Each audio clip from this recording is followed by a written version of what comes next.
Hoy quiero compartir un mensaje que titulé, lo puede ver en pantalla, Escondido en una cueva. Estaba leyendo una historia de un hombre inglés, si no mal recuerdo su nombre es Mateo, y él hace de alrededor de unos 7 o 6 años se gastó $200,000 en una cueva que tiene su historia. Dice la leyenda de que esa cueva fue el lugar donde se inspiró el escritor de El Señor de los Anillos. La cueva, por supuesto, no es como ustedes la miran en pantalla. Esa cueva ya está arregladita, se gastó poco más de $150,000 arreglándola, y usted notará que no parece cueva y en todo caso da ganas de vivir si fuera así. Es una cueva muy bonita.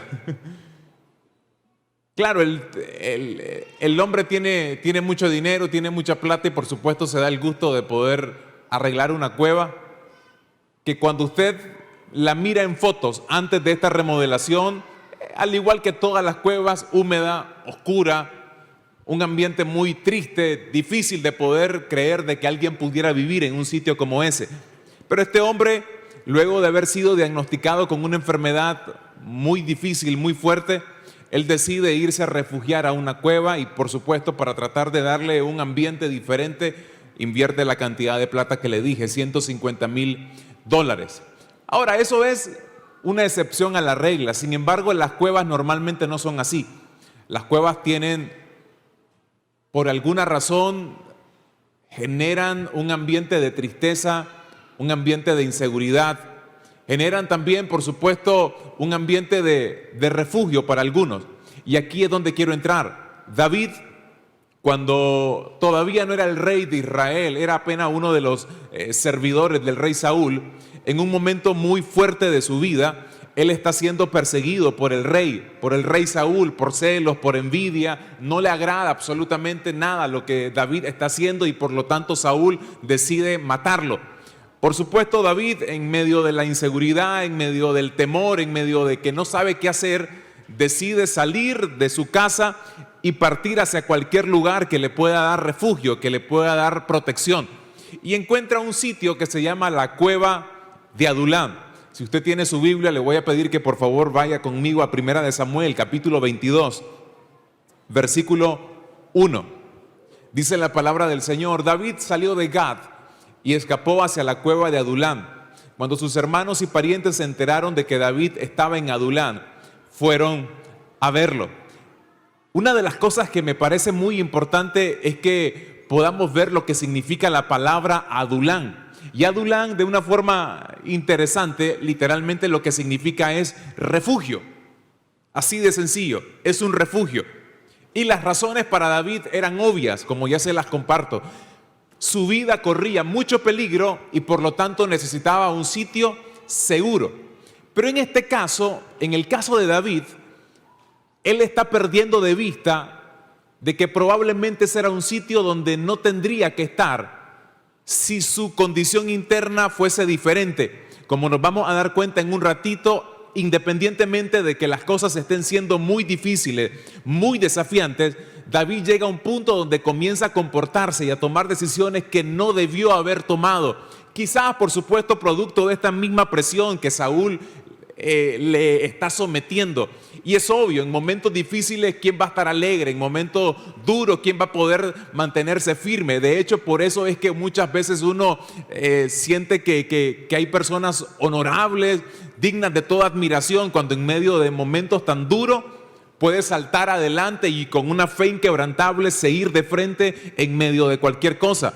De ahí que en estos días el fallecimiento de Julio Melgar, del salmista guatemalteco, ha entristecido a la comunidad cristiana, especialmente en Latinoamérica, pero también ha despertado mucha admiración, porque en medio de tanto dolor, como un hombre puede estar levantando manos y adorando. Todavía hasta hace un mes, él tuvo la oportunidad de dirigir en medio de sus dificultades físicas un pequeño y corto tiempo de adoración durante un servicio donde se le estaba honrando y a la vez se estaba orando por su salud. Pero lo normal, lamentablemente, es que no siempre actuamos con fe, con convicciones, con firmeza. casi siempre la tendencia es que nos debilitamos y poco a poco comenzamos a tomar decisiones al punto que, al igual que David, nos comenzamos a alejar y hasta el momento nos llegamos a esconder. Buscamos un sitio donde estar solos. Son las personas que, debido a los momentos tan duros, tan difíciles que están atravesando, deciden no seguir enfrentando el problema, sino todo lo contrario. Deciden tomar distancia, esconderse, y aquí la cueva lo que viene a ejemplificar o a tratar de ilustrarnos son esos momentos cuando las personas se dejan sumergir en la depresión, en la angustia, en la preocupación. Las cuevas aquí pueden significar ese momento de muchísima tristeza en la que la persona que está en una situación muy dura se llega a meter y pareciera que no hay salida. Es cuando la gente llega a considerar incluso quitarse la vida. Es cuando la gente, después de un problema matrimonial, llega a considerar el divorcio como una opción. Son los hijos que, luego que no pueden arreglar su problema con los padres, lo primero que se les cruza por la cabeza es salir de la casa, huir, casarse inmediatamente, porque lo que quieren es vivir en paz. Simplemente buscan refugio, porque lo que quieren es no sentirse presionados por la vida, no quieren sentirse mal, por supuesto, y en un sentido es normal. ¿Quién quiere sentirse mal? Nadie. Pero no siempre lo hacemos usando la medicina correcta. Queremos sentirnos bien, huyendo, incluso hasta del mismo Dios. Y este es el caso de David.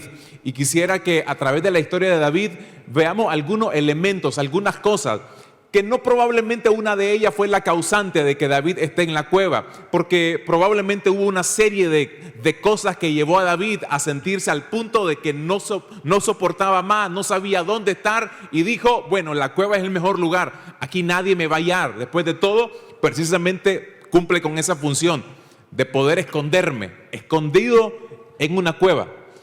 ¿Qué lleva a una persona a esconderse en la vida? ¿Qué lleva, por ejemplo? Leí hace algunos años que en Japón gran cantidad de jóvenes, alrededor de 10 millones de jóvenes en una población de más de 120 millones, están literalmente encerrados en sus cuartos. Tiene un nombre, no se le dice depresión como probablemente nosotros le llamaríamos a un estado de tristeza o melancólico, pero los japoneses están muy preocupados. Se hizo un problema de seguridad nacional porque hay muchísimos jóvenes que básicamente lo que hacen es vivir dentro de sus cuartos, alejados de una sociedad de la que sienten que no pueden ser parte, porque hay un sistema que lo oprime, hay un sistema que lo hace sentir incómodo, del cual ellos no pueden ser parte. Entonces literalmente se esconden. Pero es probable que muchos de nosotros no tomamos esa decisión de escondernos en un cuarto. Simplemente nos escondemos en nuestros sentimientos. Nadie mira las lágrimas de aquellas personas que, de tanta presión de la vida, terminan desahogándose solo en un cuarto, cuando el esposo o la esposa está dormida, los hijos no escuchan, y ahí, escondidos, estás tratando de sentirte mejor. Pero en el fondo uno sabe que uno no puede estar bien viviendo mal. Nunca vamos a estar bien. Entonces veamos algunos eventos de David que lo llevaron a estar en una posición como esta. Número 1, ¿qué me lleva a una cueva? La frustración. Frustración es una de las primeras razones. Si no, miremos el caso de David. Primera de Samuel, capítulo 18, versículo 5 al verso 9. Todo lo que Saúl le pedía a David que hiciera, él lo hacía con éxito. Como resultado, Saúl lo hizo comandante sobre los hombres de guerra, un nombramiento que fue bien recibido tanto por el pueblo como por los oficiales de Saúl. Cuando el ejército de Israel regresaba triunfante después de que David mató al filisteo, mujeres de todas las ciudades de Israel salieron para recibir al rey Saúl. Cantaron y danzaron de alegría con panderetas y címbalos. Este era su canto: Saúl mató a sus miles y David a sus 10,000. Esto hizo que Saúl se enojara mucho. ¿Qué es esto?, dijo. Le dan crédito a David por 10,000 y a mí solamente por 1,000. Solo falta que lo hagan su rey. Desde ese momento, Saúl miró con recelo a David. ¿No es frustrante saber que todo lo que te piden lo estás haciendo con éxito y aún así no poder sacarle ni siquiera una satisfacción, una mínima satisfacción, en este caso al que es tu propio rey? Son las personas que sienten que todo lo están tratando de hacer bien, que hacen su esfuerzo, que están tratando de ser puntuales, disciplinados en el trabajo y aún así los despiden. Es la esposa o el esposo que está esforzándose para que el matrimonio camine, para que todo marche bien en la familia, pero aparentemente no funciona, aparentemente no sirve el esfuerzo y aún así las cosas no se resuelven. Eso provoca en algunas personas frustración, el sentir que por más que estás tratando de hacer lo que te piden, por más de que estás tratando de ser fiel a lo que estás escuchando cada domingo, cada miércoles, en el caso de los jóvenes, cada sábado, y aún así no ves resultado, es frustrante. La frustración, en algún punto, cuando no la logramos manejar bien, nos puede llevar a escondernos, nos puede llevar a tratar de no querer saber nada e incluso a no querer seguir intentando por ver un milagro, por ver un cambio, por ver una transformación. Esa es una de las primeras causas del por qué a veces nos vamos hacia una cueva. Número 2, note lo que sucede con David. Impotencia. La impotencia es básicamente ese pensamiento de que yo no tengo lo que se requiere para poder cambiar una situación. Es el sentir de que no puedo hacer nada ante un momento tan difícil como el que estamos enfrentando. Es sentir de que no tengo lo que se requiere. Y David estaba pasando algo parecido. Mire lo que dice Primera de Samuel, capítulo 20, versículo 3, siempre en el contexto de la persecución de Saúl hacia su persona. Dice, te juro, le está diciendo a Jonatán, que estoy a solo un paso de la muerte. Te lo juro por el Señor y por tu propia alma. David viene de poder decirle, de comentarle a Jonatán, hey amigo, no sé qué más hacer con tu papá. Si me pide que vaya y conquiste una ciudad, lo hago. Venimos con la victoria, venimos con las conquistas, pero no le agrada, no le satisface. Ya no sé qué más hacer. Te juro que estoy a punto de morir y no puedo hacer nada. Otra de las cosas, además de la frustración, es poder sentirnos a veces incompetentes. La frustración a veces viene por el hecho de que estoy haciendo las cosas y aún así no logran satisfacer a nadie. Pero la incompetencia es el pensamiento de que no puedo hacer nada. ¿Qué hago? Es la persona que se siente angustiada porque siente que le hace falta un talento, un conocimiento que otro tiene y que a él le falta. Y que él no puede. Que él cree que no puede. Y eso también en algún punto nos lleva a sentirnos muy chiquitos y a escondernos, porque sentimos que nuestra falta de conocimiento literalmente nos hace insignificantes y lamentablemente caemos en ese juego. Pero no es lo único. Número 3, vean también lo que sucede con David en todo este momento tan difícil que está pasando, heridas emocionales. El tema de David es bien interesante porque no era simplemente que había un vínculo con un jefe con el que no cuadraba, con el que no ligaba las cosas. No era simplemente eso, sino que él tenía realmente un aprecio muy especial por esa familia. Él quería a Saúl, pero no solamente lo estimaba, también estimaba a su hijo. De hecho, el hijo de Saúl, Jonatán, era el amigo más cercano, el amigo más íntimo. Si había alguien a quien David realmente quería profundamente, ese era el hijo de Saúl, Jonatán. Y todo este asunto con el papá, con Saúl, lo estaba llevando a distanciarse de las personas que él más quería. ¿No han estado en esos momentos cuando la situación es tan difícil que de repente lo que más te duele es que no podés estar con los tuyos? Las cosas se ponen tan duras que te duele no solamente el hecho de que no podés resolver algo, sino de que las personas que tanto amás ya no están cerca de tu vida, ya no están cerca de ti. Y Y un país como el nuestro lo ha vivido por siglos, por decenas de años. El hecho de vernos separados como familia ha sido parte de nuestra historia, pero no solamente en este sentido, son las heridas emocionales. Las heridas emocionales que tienen que ver también con relaciones que no logramos desarrollar de forma correcta. Personas que debido a las constantes heridas recibidas por parte de personas tan cercanas o tan íntimas, se llegan a sentir tan mal que intentan distanciarse de todo el mundo. Son los miembros de las iglesias que después de haber sido heridos por alguien deciden separarse de una iglesia y se vacunan contra Dios. Los lastimó un líder, los lastimó un pastor, los lastimó un miembro más de la iglesia, no logran resolver bien el asunto en el corazón, se alejan de la iglesia, pero no solamente se alejan de esa iglesia, sino también que se alejan de Dios. Y pareciera que se vacunan en contra de Dios, porque después no quieren saber nada de iglesia, no quieren saber nada de Dios. Funciona también en las relaciones matrimoniales o en las relaciones de noviazgo. Cuando la muchacha sufrió la infidelidad de parte del novio, de parte del esposo, y llegan a pensar de que todos los hombres son iguales.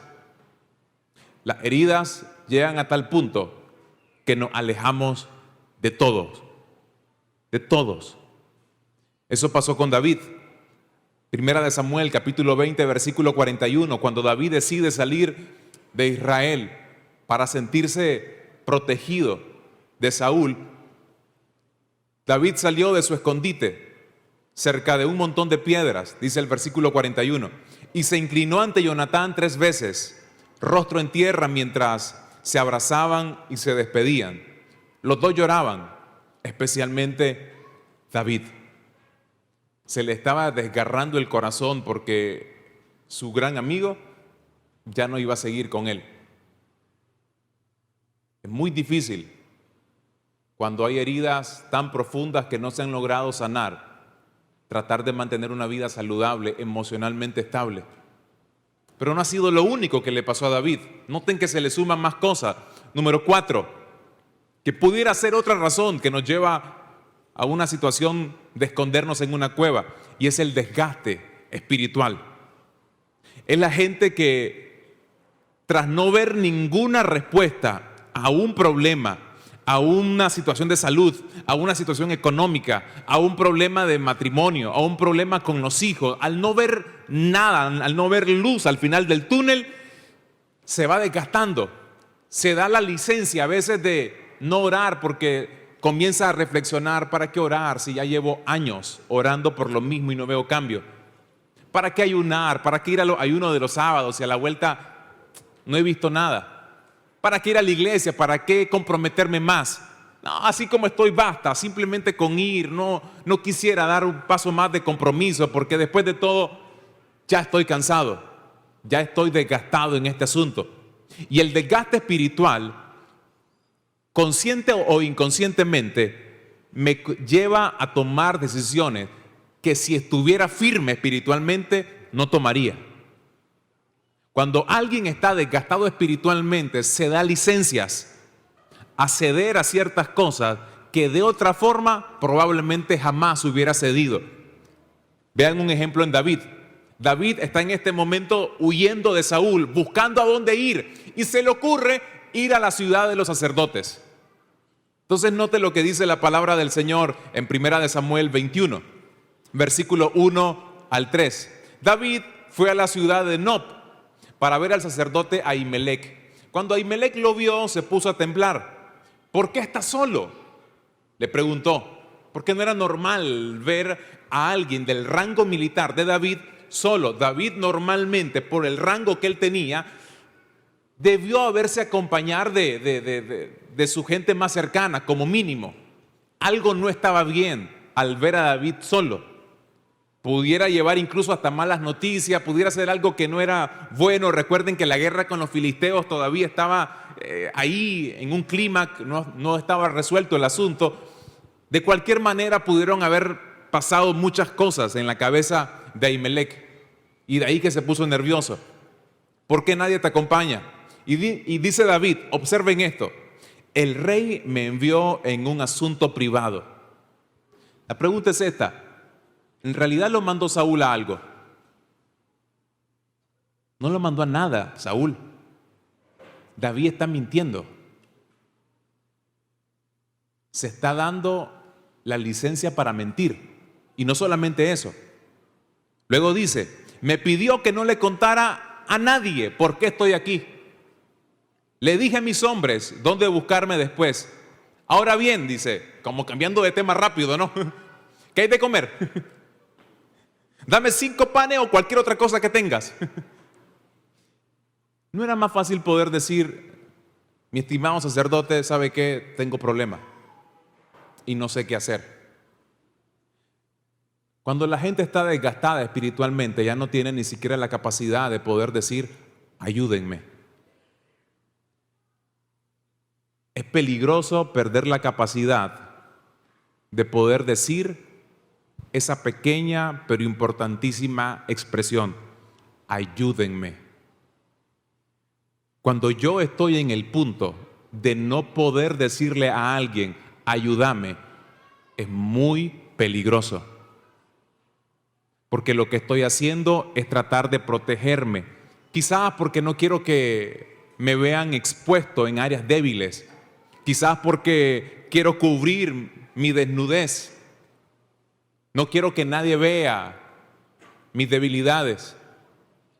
Pero lamentablemente, muchas veces, en lugar de decir, ayúdenme, comenzamos a inventar cosas. Y cuando alguien viene y te pregunta, hey, ¿cómo estás? ¿Cómo te has sentido? La respuesta política de todos nosotros, ¿cuál es? Ante la primera ocasión que te dicen, ¿cómo estás? Es, todo bien, hermano, tranquilo, bárbaro. Y si somos más evangélicos, bendecidos, prosperados, en victoria. Gloria a Dios, hermano. Mire, Dios ha sido bueno. Dios es gloria, amor. Y comienza uno de manera muy evangélica a responder ante esa primera pregunta de ¿cómo estás? Entonces, con algunas personas, me lo hacen a mí también. Y yo se lo regreso a algunos otros con quien tengo la confianza y con quien tengo ciertos vínculos de amistad. Siempre le pregunto, hey, ¿cómo estás? Entonces, como yo sé que la primera respuesta, por inercia, automática es bien, entonces yo le digo siempre, ok, esa es la respuesta política, pero ahora de verdad, ¿cómo estás? ¿Cómo estás? ¿Realmente cómo estás? Y ahí nos damos cuenta que a veces cuesta poder decir que necesito ayuda. Nos cuesta. Nos cuesta decir, ¿sabes qué? Estoy teniendo problemas con pornografía. ¿Sabes qué? Estoy teniendo problemas con mi esposa y estamos a punto de divorciarnos. Ya no sé qué hacer. ¿Sabes qué? No sé qué voy a hacer con mi hijo o con mi hija. ¿Sabes? Tengo una deuda y no tengo ni la más mínima idea cómo administrar el dinero, cómo pagar las cosas. Cuesta mucho. Y eso sucede cuando estoy desgastado espiritualmente, cuando ya me di el lujo que nunca debía haberme dado de no orar, de no leer la Biblia, de no tener las disciplinas espirituales básicas, de no dejar de congregarme como algunos tienen por costumbre, de no permitirme el lujo de tener un tiempo de devocional con la palabra del Señor, mis tiempos de oración. El abandonar eso me va desgastando poco a poco. Y consciente o inconscientemente me doy licencias que no debería darme. Pero ¿sabe cuál es el problema? Que eso tiene consecuencias. Tiene fuertes consecuencias y la tuvo en David. David finalmente le dice en el versículo 8 a Ahimelech. David le preguntó a Ahimelech, ¿tiene una lanza o una espada? El asunto del rey era tan urgente que ni siquiera me dio tiempo de tomar un arma. Sigue mintiendo, sigue armando toda una telenovela él. Mira, salí y tan pronto se me olvidó mi arma. ¿Pudiera darme alguna? Y usted sabrá la historia, ¿no? A Ahimelech le dice, hey, somos sacerdotes aquí, lo único que tenemos es, como hay un detalle decorativo, la espada que vos mismo le quitaste a Goliat. Si querés te la llevas. Y finalmente se la lleva. Entonces hubo alguien que estaba viendo que David estaba ahí en la ciudad de los sacerdotes y le sopló al rey Saúl. Y Saúl llega. David ya se había ido, por supuesto. Y Saúl llega. Y note lo que Saúl llegó a decirle a los sacerdotes. En el versículo 11 de primera de Samuel 22. Entonces el rey Saúl inmediatamente mandó a traer a Ahimelech y a toda su familia, quienes servían como sacerdotes en Nob. Cuando llegaron, Saúl le gritó: escúchame, hijo de Ahitob. ¿Qué quiere mi rey?, le preguntó a Ahimelech. ¿Por qué han conspirado contra mí, tú y ese hijo de Isaí? Refiriéndose a David, por supuesto. Le preguntó Saúl: ¿por qué le diste alimento y una espada? Estaba bien informado Saúl. ¿Por qué consultaste a Dios por él? ¿Por qué lo instigaste a matarme, como está tratando de hacer hoy mismo? Ese era el delirio de persecución que tenía Saúl. Dice el verso 16: Ahimelech, ten por seguro, y miren la amenaza que le lanza Saúl: ten por seguro que morirás junto con toda tu familia, gritó el rey, y le ordenó a su escolta: maten a estos sacerdotes del Señor, porque son aliados de David y conspiradores con él. Ellos sabían que él huía de mí, pero no me lo dijeron. Ese día los atacó y los mató, 85 sacerdotes en total. David metió en un lío a Ahimelech que jamás debió haberlo metido, por haber mentido, por no resolver algo que se pudo arreglar siendo transparente y siendo honesto.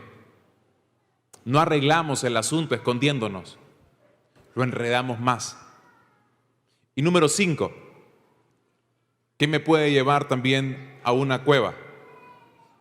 Es cuando olvido el propósito de mi vida.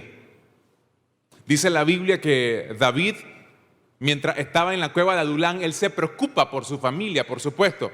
Él dice: ¿dónde meto a mi familia? Porque si dejo a mi familia, Saúl se la va a vengar contra ellos. Entonces, ¿cómo hago? Entonces a David se le ocurre llevar a su familia a la ciudad de Moab, llamada Mizpa. Primera de Samuel 22, versículos 3 y 4.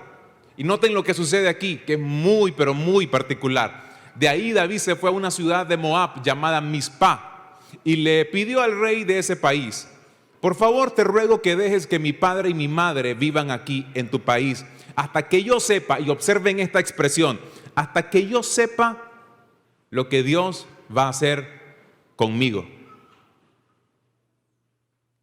6 capítulos antes, el profeta Samuel, ungiéndolo a David, le había dicho: tú serás el próximo rey de Israel. Y ahora está en una condición tan difícil que ya ni siquiera sabe lo que va a pasar con su vida. Hay gente que de momentos parece tan segura con lo que se le viene por delante, y una crisis le hace temblar tanto el piso que pierden el norte y la claridad hacia dónde tendrían que ir. Y de repente no saben qué hacer y comienzan a comportarse distinto a aquello para lo cual fueron diseñados por Dios. Es más, en una visita anterior al rey de Gad, el pueblo de donde era Goliat, el enemigo que lo llevó a la fama a David, David llegó también a buscar refugio. Y es interesante, miren lo que sucede, primera de Samuel 21, versículos 12 y 13. Tuvo mucho miedo de lo que el rey Aquís de Gad pudiera hacer con él, así que se hizo pasar por loco, arañando las puertas y dejando que la saliva escurriera por su barba. Literalmente David se hizo pasar por loco y se comenzó a babear. Y el rey dice: nah, este loco, y déjenlo, dice. Increíble.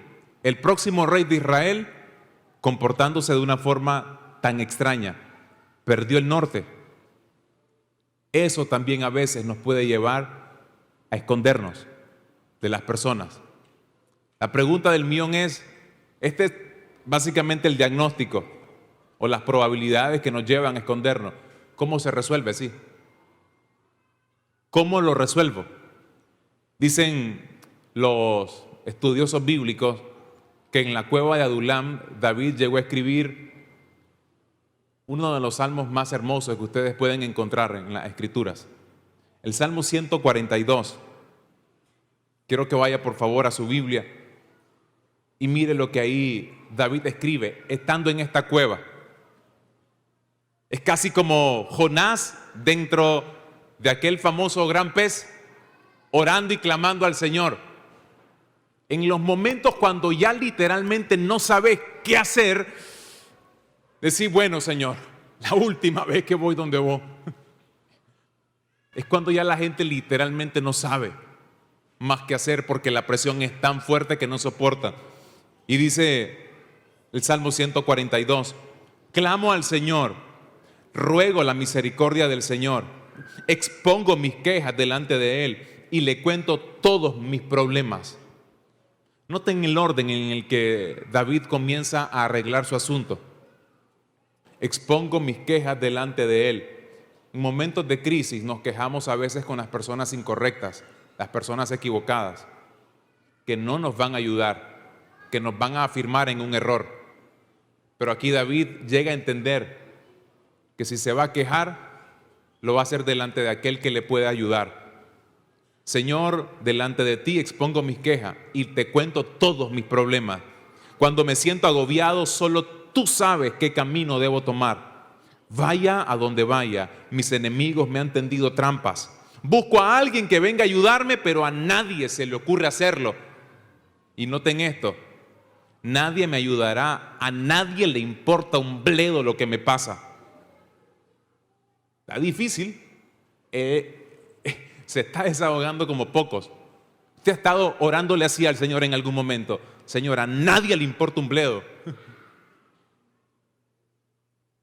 Se está abriendo totalmente. ¿Sabe qué se requiere para poder salir de un escondite? Desnudar el alma y exponernos delante del Señor totalmente. Literalmente decir cómo estoy, cómo me siento. Y David sigue añadiendo, entonces oro a ti, oh Señor, y digo, tú eres mi lugar de refugio. Adulán, recuerde lo que significa refugio. Pero David estaba buscando refugio en el lugar equivocado. Aquí llega a entender algo. Señor, tú eres mi lugar de refugio. En verdad eres todo lo que quiero en la vida. Oye mi clamor porque estoy muy decaído. Rescátame de mis perseguidores porque son demasiado fuertes para mí. Sácame de la prisión para que pueda agradecerte. Los justos se amontonarán a mi alrededor porque tú eres bueno conmigo. Quiero ir cerrando con esto. David tuvo que abrirse y literalmente mostrarse tal cual es. Le hago una pregunta. ¿Qué tendría que hacer yo? ¿Qué tendría que hacer usted para salir de eso que David describió como una prisión?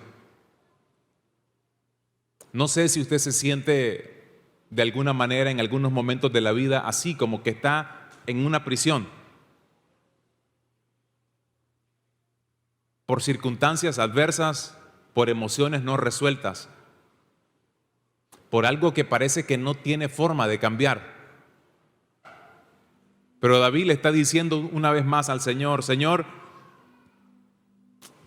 ya no sé ni qué hacer, no sé ni cómo orarte, yo siento que no le importo a nadie, que valgo eso, que no le importa un bledo, ¿qué dice?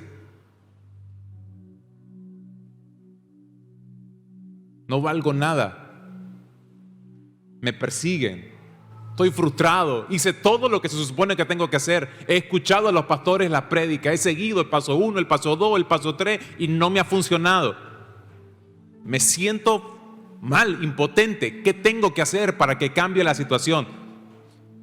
Y de repente se nos olvida que nos enfocamos tanto en la respuesta a una situación que lo que Dios siempre ha querido es lo que yo siempre te pedí, Dios hablando, por ejemplo, es que tengamos tiempos como estos.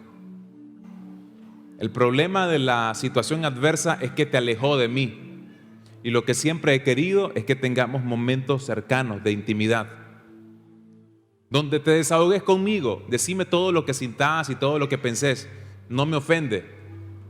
Yo soy el único que puede convertirse en un refugio para tu vida. Lo peor que usted y yo podemos hacer, mi estimado y mi estimada, en momentos tan difíciles, es escondernos y huir. No se esconda de la gente que le puede ayudar. No deje de asistir a una iglesia cuando peor se sienta. Es como el hospital, recuerde. Uno no va al hospital porque esté,